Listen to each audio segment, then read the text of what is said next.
Bonjour à tous, bienvenue dans cette nouvelle vidéo. Aujourd'hui on va parler fin d'azote, comment la gérer, comment la prévenir, etc. Donc là on se retrouve ici à côté de cette parcelle qui est largement paillée de BRF. Il y en a entre 2 et 5 cm sur toute une bande d'une dizaine de mètres de long.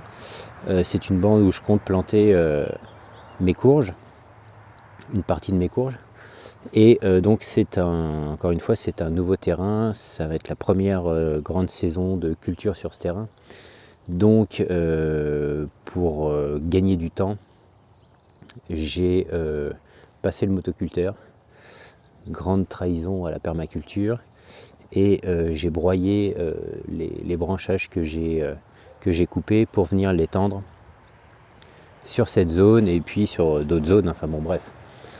Ce qui se passe donc, c'est que quand on paille avec du BRF, quand on paille avec de la paille, avec une matière carbonée en général, ce qui se passe, c'est que les organismes du sol vont puiser l'azote du sol pour assimiler ce carbone, qui va ensuite se transformer en azote et relarguer, disons, l'azote. Mais pendant toute cette période où les organismes vont assimiler ce carbone, eh bien, on va se retrouver en fin d'azote. C'est-à-dire que le sol va être pauvre en azote et les plantes vont avoir du mal à bien pousser. Donc, qu'est-ce qu'on fait? Qu'est-ce qu'on fait quand on est dans cette situation? À savoir que, par exemple, ici, pour le BRF, 1 cm, donc 1 cm de BRF, il faut à peu près en moyenne 6 mois pour qu'il soit assimilé. Donc si tu mets 3 cm de BRF, tu en as pour 18 mois, si tu mets 4, tu en as pour 2 ans, etc. etc. Alors le BRF, encore une fois, c'est très bon pour ramener du champignon, c'est très bon pour ramener du carbone, mais le problème c'est que ben voilà, on se retrouve dans cette situation de fin d'azote et et puis nos plantes vont avoir 1000 peines à pousser. Ici, si je mets des courges qui sont très gourmandes d'ailleurs, en diverses choses, ça va avoir de la peine à pousser et on va avoir une production qui va être réduite. Alors qu'est-ce qu'on fait quand on se retrouve dans une situation comme ça de fin d'azote, qui va être mon cas pour cette année et potentiellement pour les années suivantes, parce que du BRF je vais en remettre parce que j'ai énormément de bois à broyer. Eh bien, il y a plusieurs solutions. C'est soit on prépare une zone et on laisse faire. Alors c'est un peu moche parce que ça fait une zone perdue et puis voilà, on a une zone qui n'est pas en production et c'est dommage, surtout si on a des petites surfaces. Moi ici j'ai mesuré, tiens, hier en potager, juste potager, zone potagère, je suis à 175 mètres carrés de zone potagère, avec quelques arbres dans les allées ici sur cette partie là, quelques arbres dans les parcelles de culture, et puis après un verger dans la partie basse du terrain. Donc soit on laisse faire, mais c'est quand même moche, soit on fertilise avec quelque chose d'azoté. Alors bien sûr on va pas aller ramener quelque chose de chimique, on a plusieurs solutions. On peut déjà dans un premier temps utiliser l'urine, qui est très riche en azote, qu'on vient diluer dans de l'eau et puis on vient arroser.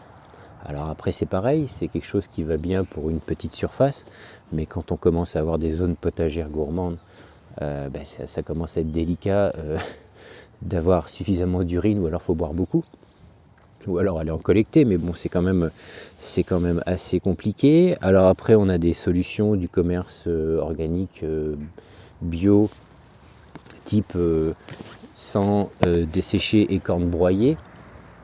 Donc à chaque fois je me plante, mais si je dis pas de bêtises, donc le sang desséché va avoir une action coup de fouet, coup de boost rapide, et la corne broyée, elle, va avoir une action plus lente et plus longue dans le temps. Donc ça c'est une alternative. Vous avez certainement vu ma vidéo ou pas peut-être, mais je vous invite à aller la voir. On a tout ce qui est purin et concentré. Donc moi je ne fais plus de purin, je fais du concentré uniquement. Donc si on veut ramener uniquement de l'azote, enfin principalement de l'azote, on va utiliser de l'ortie. Et on peut utiliser de la consoude qui en contient également, mais qui contient aussi de la potasse. Donc ça fait encore une solution. Et qu'est-ce qu'on a d'autre en fertilisant? Moi j'exclus tout ce qui est fumier pour des raisons de praticité. Moi mon terrain, il faut que je le monte, enfin tout ce que j'ai à monter c'est en pente. C'est très compliqué à ramener des volumes de fumier. Je ne fais pas non plus de lasagne pour gagner du temps, parce que, encore une fois, il faut une quantité de matière organique énorme pour créer des lasagnes et que ce soit productif tout de suite. Donc je ne crée pas ça parce que c'est énormément de matière organique qu'il va falloir aller chercher quelque part, déjà trouver, aller chercher. C'est du pétrole à dépenser. Donc c'est pas compliqué, c'est pas évident, c'est assez compliqué. Et après on a quand même une autre solution, c'est les plantes qui poussent dans des sols pauvres en azote. On va avoir toutes les légumineuses, donc fèves, pois, petits pois, haricots, toutes ces choses là peuvent pousser, et poussent d'ailleurs, dans un sol qui est pauvre en azote. Et comble de l'affaire, c'est que ces plantes-là, toutes ces légumineuses-là, sont des plantes fixatrices d'azote, donc elles vont capter l'azote de l'air et elles vont le restituer dans le sol. Donc planter de la légumineuse, c'est un outil intéressant pour ramener de l'azote dans le sol. Donc soit on plante de la légumineuse, mais bon c'est pareil, il va falloir manger beaucoup de petits pois et d'haricots verts. Mais on a envie de manger un petit peu autre chose, on a envie de faire forcément des tomates et des choses comme ça. Donc on peut aussi planter des arbustes type Eleanus qui sont fixateurs d'azote un petit peu partout.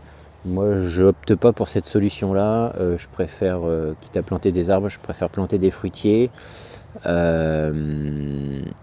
il y a l'Eleagnus umbellata qui est un fixateur d'azote et qui fait des baies qui sont comestibles, donc ça c'est un arbre intéressant. J'ai mille peines à trouver, à part en ligne, en pépinière, et quand j'y pense, c'est en rupture de stock. Donc j'ai pas pu en avoir pour cette année. Mais il y a encore une autre solution qui consiste à... Alors je reviens sur la légumineuse, parce que la légumineuse, si vous plantez de la légumineuse pour fixer de l'azote, il va falloir prévoir la culture qui va venir derrière, qui va pouvoir consommer cet azote, parce que cet azote risque de ne pas rester et d'être potentiellement lessivé. Donc si on fait des haricots verts une année, c'est pas c'est pas garanti que l'année suivante l'azote elle sera encore ici. Donc idéalement, là par exemple, donc on est fin février, on peut encore par exemple planter du petit pois, de la fève, et quand on aura récolté le petit pois et la fève, on va venir implanter une culture suivante, une tomate, peu importe ce que vous voulez, mais une culture suivante. Donc il y a ça, et il y a aussi, alors vous savez très certainement, on en a beaucoup entendu parler, c'est ce qu'on appelle la mille-pas ou les trois sœurs, qui consiste à, dans un même espace, planter un maïs, un haricot et une courge.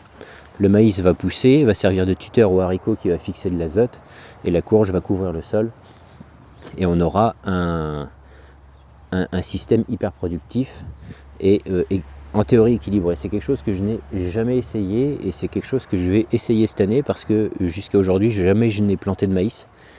Et cette année j'ai acheté un petit peu de semences, donc je vais m'essayer soit sur cette bande, soit sur la bande d'à côté.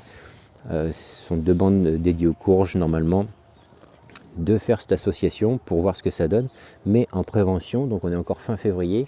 Ce que je vais faire, donc j'ai préparé là ici des fèves que j'ai mis à tremper hier soir, et je vais faire une ligne de fèves sur chaque bande pour essayer de concentrer un petit peu d'azote dans mon sol et n'avoir à utiliser que ce genre de produit qu'à minima, quoi. Voilà ce que je vais faire. Et ce que je vais faire également, donc, c'est que je vais, comme je l'ai dit, semer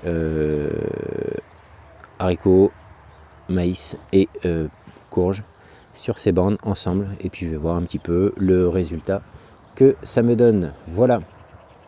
Si vous avez d'autres astuces pour gérer la fin d'azote, n'hésitez pas à me laisser un petit commentaire, ça m'intéresse. Tous les commentaires sont bienvenus dès lors qu'ils sont constructifs et qui peuvent donner des idées à tout le monde. C'est toujours intéressant. N'hésitez pas à mettre un petit pouce si ça vous a plu, à partager si ça peut intéresser du monde, c'est toujours, ça peut être utile à des gens.